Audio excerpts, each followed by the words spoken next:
السلام علیکم ورحمۃ اللہ وبرکاتہ۔ الحمد للہ والصلاة والسلام علی رسول اللہ وعلی آلہ وصحبہ ومن والاه۔ یہ ہمارا تیسرا سیشن ہے اور تیسری کلاس ہے۔ اچھا، اس میں آپ لوگوں نے یہ خیال رکھنا ہے کہ آپ یہ ریکارڈنگ چونکہ ہو رہی ہے تو آپ لوگوں نے اس بات کا خیال رکھنا ہے کہ اپنے کیمروں کو بند رکھنا ہے، خصوصاً جو خواتین ہیں انہوں نے اپنے کیمرے کو بالکل بند رکھنا ہے، تاکہ اگرچہ میں نے سیکورٹی سے بند کر دیا ہے لیکن پھر بھی یہ کبھی کیمرہ آن ہو جاتا ہے، تو اپنے مائک کو اور کیمروں کو بند رکھنے کا خیال کریں۔ اچھا، ہم شروع کرتے ہیں۔ تیسرا پارہ ہے اور تیسرے پارے کے اندر اللہ تبارک و تعالی نے سورت پہلے ہی صفحے میں آیت الکرسی کو ذکر فرمایا، ابھی آپ کی اسکرین پہ بھی نظر آ جائے گی۔ آیت الکرسی کو ذکر فرمایا، اس حوالے سے ایک حدیث ہے کہ آپ علیہ الصلوۃ والسلام نے ایک صحابی کو مقرر کیا تھا کہ وہ مال غنیمت جو ہے وہ مال غنیمت کی حفاظت کرے۔ تو صحابی رات میں حفاظت کر رہے تھے، دیکھا کہ کوئی چور آیا ہے، اور تو ان کی آنکھ کھل گئی، چور کو پکڑا اور کہا کہ میں تمہیں صبح آپ علیہ الصلوۃ والسلام کی خدمت میں پیش کروں گا۔ تو اس نے کہا کہ نہیں بھائی، مجھے نہ پکڑو، میں اب چوری نہیں کروں گا، مجھے معاف کر دو۔ بڑی منتیں کی، انہوں نے معاف کر دیا۔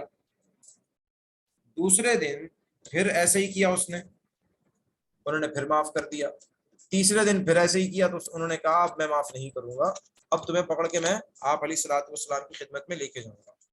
اس پہ اس نے کہا کہ آپ مجھے معاف کر دو، میں آپ کو بڑے کام کی بات بتاؤں۔ کہا ٹھیک ہے، چلو میں معاف کر دوں گا، کام کی بات بتاؤ کیا ہے۔ اس پہ اس شخص نے کہا کہ کام کی بات یہ ہے کہ اگر تم چاہتے ہو کہ تمہارے مال کی، جان کی، چیزوں کی حفاظت ہو تو تم آیت الکرسی پڑھا کرو۔ اور یہ بات بتائی، اور پھر آپ علیہ الصلوۃ والسلام کو صحابی نے یہ قصہ بتایا کہ بھئی میرے ساتھ 3 دن سے ایک شخص آ رہا ہے، وہ چوری کرنے کی کوشش کرتا ہے، پکڑا جاتا ہے، منتیں کرتا ہے، میں چھوڑ دیتا ہوں۔ پھر دوسرے دن ایسا ہی ہوا، تیسرے دن اس نے بولا میں کام کی بات بتاتا ہوں، اور اس نے کہا کہ آیت الکرسی پڑھ لو۔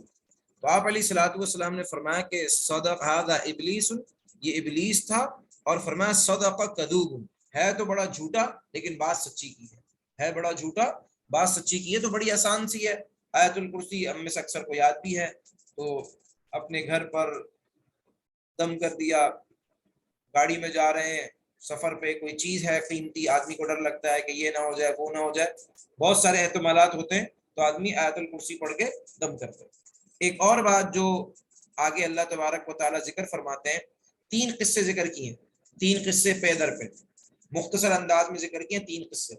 پہلا قصہ ذکر کیا ابراہیم علیہ الصلوۃ والسلام کا مناظرہ ہے نمرود کے ساتھ۔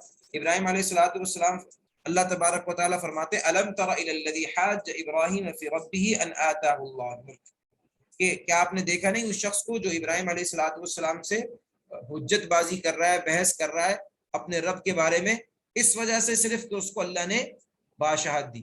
تو اللہ تبارک و تعالیٰ یہاں پہ یہ فرما رہے ہیں کہ دیکھو یہ آدمی اکڑ صرف اس وجہ سے رہا ہے کہ ہم نے اس کو بادشاہت دی۔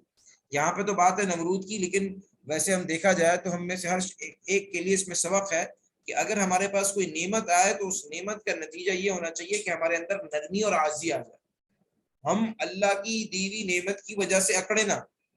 ایسا نہ ہو کہ اللہ نے ہمیں مال دیا، ہمیں دولت دی، شہرت دی، اور اس وجہ سے اسی بنیاد پہ ہم اکڑنے لگے، تو اس کا مطلب یہی ہے کہ ان آتا اللہ، اللہ فرماتے ہیں کہ اسی وجہ سے یہ اکڑ رہا ہے نا کہ ہم نے اس کو بادشاہت دی۔ اگر بادشاہت نہ دیتے، اس کو غریب پیدا کرتے، اس کو ایسی صلاحیتیں نہ دیتے کہ یہ بادشاہ بن سکے، تو کیسے اس طرح اکڑ سے بات کرتا، بالکل نرمی اور عاجزی کے ساتھ بات کرتا۔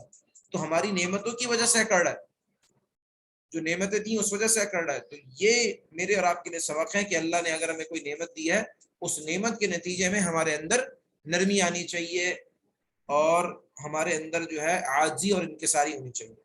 سلیمان علیہ الصلوۃ والسلام کو اللہ تبارک و تعالیٰ نے ایسی ایسی نعمتیں دیں، تو انہوں نے یہ جواب میں یہ کہا کہ اللہ نے مجھے یہ جو نعمتیں دی ہیں لیبلونی ااشکر ام اکفر، کہ میں اللہ کا فرما بردار بنتا ہوں، شکر گزار بنتا ہوں یا ناشکری کرتا ہوں۔ تو یہ نعمت بھی اللہ کا امتحان ہے، اس معنی کر کہ ہم اس نعمت کے بعد ہمارے اندر کیا تبدیلی آتی ہے، شکر گزاری کی کیفیت آتی ہے یا تکبر اور غرور کی کیفیت آتی ہے۔ اچھا، اب اس کے بعد ابراہیم علیہ الصلوۃ والسلام نے فرمایا اذ قال ابراہیم ربی الذی یحیی و یمیت، ابراہیم علیہ السلام نے کہا کہ میرا پروردگار وہ ذات ہے جو یحیی و یمیت، جو پیدا بھی کرتا ہے اور زندہ بھی کرتا ہے اور موت بھی دیتا ہے۔ قال انا احیی و امیت، نمرود نے کہا کہ زندہ اور مردہ تو میں بھی کرتا ہوں۔ اس نے کیا کیا کہ ایک شخص جس کے اوپر سزائے موت تھی اس کو آزاد کر دیا اور راستے سے ایک شخص کو پکڑ کے پھانسی پہ لگا دیا۔ کہا کہ دیکھو میں نے بھی زندگی دے دی، میں نے بھی موت دے دی۔ ایک عام آدمی جس کا کوئی جرم نہیں تھا، جس نے کوئی گناہ نہیں کیا تھا، اس کو پکڑا، اس کو پھانسی دے دی، اس کو موت دے دی، صحیح ہے۔ اور ایک آدمی جس کے اوپر سزائے موت تھی اس کو میں نے آزاد کر دیا۔ قال انا احیی و امیت، ابراہیم علیہ السلام نے کہا یہ ایسے نہیں سمجھے گا۔ قال ابراہیم، ابراہیم علیہ السلام نے کہا فإن اللہ یأتی بالشمس من المشرق فأتی بها من المغرب، میرا اللہ وہ اللہ ہے جو سورج کو مشرق سے نکالتا ہے۔ اگر تم خدا ہو جیسے تم کہہ رہے ہو ذرا مغرب سے نکال کے دکھاؤ سورج کو۔ فبہت الذی کفر، تو اب اس سے کوئی جواب نہ بن پڑا۔ دوسرا قصہ اللہ تبارک و تعالیٰ نے عزیر علیہ السلام کا ذکر فرمایا کہ عزیر علیہ السلام کا ایک بستی سے گزر ہوا جو بستی اوندھی پڑی تھی، یعنی اس کے گھر ور سب برباد تھے، ختم ہو چکے تھے، اس میں لوگوں کی لاشیں جو تھیں وہ گل سڑ گئی تھیں، اسی طرح جانوروں کی لاشیں گل سڑ گئی تھیں۔ انہوں نے یہ سوچا کہ انا یحیی ہذہ اللہ بعد موتہا، اللہ ان کو مر جانے کے بعد یہ ختم ہو گئے، ہڈیاں گل گئیں، مٹی ہو گئی، اب ان کو کیسے زندہ کرے گا۔ جیسے یہ بات سوچی فاماتہ اللہ مئۃ عام ثم بعث، اللہ تبارک و تعالیٰ نے ان کو 100 سال کے لیے موت دے دی، پھر واپس جگایا۔ 100 سال کے بعد عزیر علیہ السلام جاگتے ہیں، اللہ فرماتے ہیں قال کم لبثت، ہم نے پوچھا اے عزیر کتنا سوئے ہو، تو وہ جواب میں کہتے ہیں لبثت یوما او بعض یوم، ایک دن سویا ہوں یا دن کا کچھ حصہ سویا ہوں۔ قال بل لبثت 100 عام، تم 100 سال سو گئے ہو۔ فانظر الى طعامك وشرابك لم يتسنى، اپنے ذرا کھانے کو دیکھو اور اپنے پینے کو دیکھو، لم يتسنى یہ ابھی تک سڑا بھی نہیں ہے۔ وانظر الى حمارك ولنجعلك آية للناس، اور ذرا اپنے گدھے کو دیکھو اور ہم نے تمہیں بنا دیا لوگوں کے لیے نشانی۔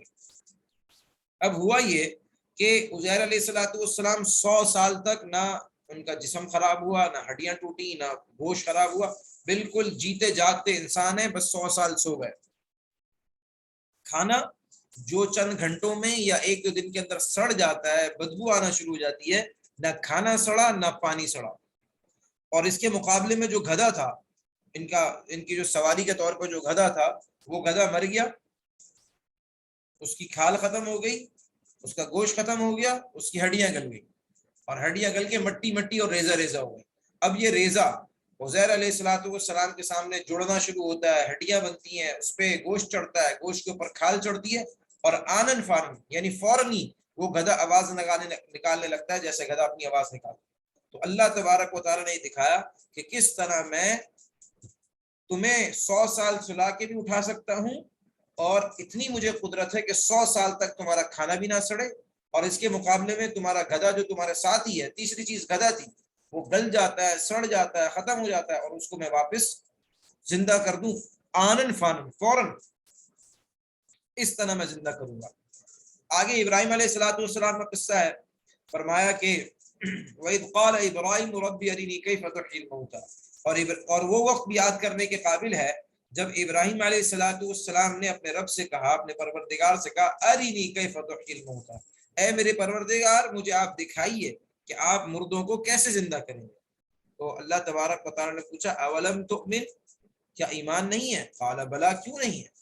ولکن لیطمئن قلبی، لیکن اپنے دل کا اطمینان چاہتا۔ تو اللہ کو تو یہ پتا تھا کہ ابراہیم علیہ السلام کو کا ایمان ہے، تو پھر سوال کیوں کیا؟ سوال اس لیے کیا کہ بعد میں آنے والا شخص کو یہ نہیں کہتا کہ ابراہیم علیہ السلام نے سوال کیا شاید ان کا ایمان نہیں ہوگا، تو اللہ نے خود ہی سوال کر دیا کہ تاکہ جو اس کا جواب آئے ابراہیم علیہ السلام کی طرف سے، وہ بعد میں آنے والے لوگوں کے لیے سوال کی گنجائش نہ رہے۔ تو انہوں نے بتا دیا کہ اللہ کیوں نہیں، مجھے تو آپ پہ پورا ایمان ہے، لیکن میں چاہتا ہوں کہ اپنے دل کا اطمینان بھی ہو۔ دل کا اطمینان کیسے ہوگا؟ کہ اپنی آنکھوں سے دیکھوں گا تو دل کا اطمینان ہو جائے گا۔ اللہ تبارک و تعالیٰ نے فرمایا کہ خود خذ أربعة من الطير فصرهن إليك ثم اجعل على كل جبل منهن جزءا ثم ادعهن يأتينك سعيا. آپ ایسا کریں، 4 مختلف پرندوں کو لے، ان کو اپنے آپ سے مانوس کریں، ان کو ذبح کریں، ان کے ٹکڑے کریں اور ان کے ٹکڑوں کو آپس میں ملائیں اور 4 مختلف پہاڑوں کے اوپر اس کو رکھ دیں، مختلف پہاڑوں کے اوپر اس کو رکھ دیں، پھر اس کو بلائیں. تو جب ابراہیم علیہ السلام نے بلایا تو تمام پرندوں کے ٹکڑے، گوشت کے ٹکڑے وہ ہوا میں اڑے، جڑے اور ان پر جو ہے ان کے پر آئے اور وہ اڑتے ہوئے ابراہیم علیہ السلام کے پاس آ گئے. اور اس طرح اللہ نے دکھایا کہ وہ کس طرح مرنے کے بعد چاہے انسان ہو یا جانور اس کو زندہ کرنے پر کس طرح قادر ہے. آگے جس بات کا تذکرہ فرمایا جا رہا ہے وہ انفاق فی سبیل اللہ ہے، کہ اللہ کے راستے میں مال کو خرچ کرنا. اب عام طور پہ یہ سمجھا جاتا ہے کہ ایک آدمی کے پاس بہت پیسہ ہے تو وہی صرف اللہ کے راستے میں مال خرچ کر سکتا ہے، اور جو آدمی غریب ہے یا بہت کمزور ہے مالی اعتبار سے اس کے لیے انفاق فی سبیل اللہ نہیں ہے. ایسی بات نہیں ہے، بلکہ مال کا خرچ کرنا اپنی حیثیت کے مطابق. ایک آدمی اگر مہینے کے 10,000 کماتا ہے مثال کے طور پہ، تو وہ روزانہ کا 1 روپیہ بھی اللہ کے راستے میں خرچ کر سکتا ہے، مہینے کے 30 روپے بھی اللہ کے راستے میں خرچ کر سکتا ہے. اس لیے کہ 30 روپے یا 30 لاکھ 30 کروڑ 30 ارب یہ تو میرے اور آپ کے لیے نا، اللہ کے سامنے تو ان 30 ارب اور خرب کی بھی کوئی حیثیت نہیں، بلکہ اللہ تبارک و تعالیٰ میرے اور آپ کے اخلاص کو دیکھتے ہیں کہ ہم نے اپنی کس تنگ دستی کے اندر کس طرح اللہ کو راضی کرنے کے لیے اخلاص کے ساتھ مال کو خرچ کیا. تو یہاں پہ کچھ اس حوالے سے کچھ باتیں عرض کی ہیں. پہلی بات یہ عرض کی ہے کہ اگر کوئی شخص اللہ کے راستے میں مال کو خرچ کرے گا تو اگر وہ مثال کے طور پہ ہم یہ سمجھ لیں کہ 1 روپیہ خرچ کرتا ہے اخلاص کے ساتھ، تو اللہ تبارک و تعالیٰ اس کو 700 گنا بڑھا کے دیں گے اس کا اجر. یعنی 1 روپیہ خرچ کرنے پر 700 روپے کا ثواب ملے گا. اور اس پہ بھی بس نہیں ہے، بلکہ اگر اخلاص زیادہ ہوگا، قربانی زیادہ ہوگی تو اس سے بھی اللہ تبارک و تعالیٰ اجر کو بڑھا سکتے ہیں. لیکن اجر اس مال کے خرچ کرنے کا ہوگا کہ جس پر خرچ کیا جا رہا ہے اس کو تکلیف نہ دی جائے، اس پہ احسان نہ جتلایا جائے. پہلی بات، اس پہ احسان نہ جتلایا جائے کہ میں نے تم پہ مال خرچ کیا ہے، بلکہ یوں سمجھا جائے کہ یہ میرے رب کی مہربانی ہے کہ اس نے مجھے دینے کے قابل بنایا، اور یہ اس غریب آدمی کی مہربانی ہے کہ یہ موجود تھا، کوئی شکل موجود تھی کہ میں نے مال کو خرچ کر کے اللہ کی خوشنودی کو حاصل کر لیا. اگر یہ غریب آدمی کی شکل ہی نہ ہوتی، غریب آدمی کو مال دینے کی شکل نہ ہوتی اور کوئی مجھے محتاج ملتا نہیں، تو میں پیسے کہاں خرچ کر کے اللہ کو راضی کرتا. تو یہ اس کی مہربانی ہے، یہ رب کی مہربانی ہے کہ جس نے ہمیں مال دیا. ولا ادا، اور اس کے علاوہ اور تکلیف بھی نہ دی جائے. یعنی اب آپ نے کسی کو پیسے دے دیے اور آپ اس سے جو ہے اس کے بدلے میں مختلف قسم کے کام کروا رہے اور وہ آدمی شرم کے بارے کچھ بول نہیں رہا، تو یہ مطلب ہے کہ احسان بھی نہ جتلایا جائے اور تکلیف بھی نہ دی جائے، صرف خالصتاً اللہ کی رضا کے لیے مال کو خرچ کیا جائے. تو فرمایا کہ اس سے اگر کوئی آدمی احسان جتلا دے یا تکلیف دے دے تو اس سے صدقے کا ثواب ختم ہو جاتا ہے. اب اس میں ایک بات سمجھنے کی ہے کہ عبادت یہ اللہ کا حق ہے، اللہ کے علاوہ کسی اور کی عبادت کی جائے یہ کفر ہے اور اسلام بندہ دار اسلام سے نکل جاتا ہے. اسی طرح اگر عبادت تو اللہ کی جائے لیکن لوگوں کو دکھانے کے لیے کی جائے تو یہ کفر تو نہیں ہے، لیکن ایک سنگین قسم کا گناہ ہے. مثال کے طور پہ ہم میں سے کوئی شخص بہت سارا مال خرچ کرتا ہے لوگوں کو دکھانے کے لیے. ظاہری طور پہ کیا عبادت ہے کہ اللہ کے راستے میں پیسے خرچ کر رہا ہے، اس پہ اجر ملنا چاہیے، لیکن یہ چونکہ اس کا انٹینشن صحیح نہیں ہے، اس کی نیت ٹھیک نہیں ہے، اس بنا پر یہ بہت سنگین قسم کا گناہ ہے اور قیامت والے دن اس گناہ کی پاداش میں اس آدمی کو جہنم کے اندر ڈالا جائے. اور یہی شخص اگر اپنی نیت کو ٹھیک کر لیتا ہے اور اللہ کو راضی کرنے کے لیے مال کو خرچ کرتا ہے تو یہی مال کا خرچ کرنا اس کو جنت میں داخلے کا سبب بھی بن سکتا ہے. تو پتہ یہ چلا کہ عبادت اللہ کے لیے ہو اور راضی بھی اللہ کو کرنے کے لیے ہو. اب پتہ کیسے چلے گا کہ ہم عبادت کر رہے ہیں اس سے ہم اللہ کو راضی کر رہے ہیں یا ہماری نیت ٹھیک نہیں ہے؟ تو ہم یہ سمجھ لیں تھوڑی دیر کے لیے، جب ہم مال خرچ کر رہے ہیں تو اگر ہمیں کوئی نہ دیکھ رہا ہوتا، کوئی بھی شخص دیکھ نہ رہا ہوتا، تو کیا ہم پھر بھی اتنا ہی مال خرچ کرتے. اگر اتنا ہی خرچ کرتے تو اس کا مطلب یہ ہے کہ یہ مال ہم اللہ کے لیے خرچ کر رہے ہیں. اسی طرح کوئی بھی عبادت، مثال کے طور پہ ہم نماز پڑھ رہے ہیں اور ہمیں ایسا لگ رہا ہے کہ لوگ ہمیں دیکھ رہے ہوں گے تو ذرا نماز کو ہم لمبا کر دیں. اب اس کے لیے کیا کیا جائے؟ اس میں ہم یہ سوچیں کہ اگر ہمیں کوئی نہ دیکھ رہا ہوتا تو کیا ہم پھر بھی اتنی لمبی نماز پڑھتے؟ نہیں پڑھتے. تو ہم نماز کو اتنی پڑھ لیں جتنی ہم اس صورت میں پڑھتے کہ جس صورت میں ہمیں کوئی نہ دیکھ رہا ہوتا. تو عبادت میں دو چیزیں ہیں، ایک تو اس کا انٹینشن صحیح ہو، نیت صحیح ہو، عبادت اللہ کے لیے ہو اور اس کو راضی کرنے کے.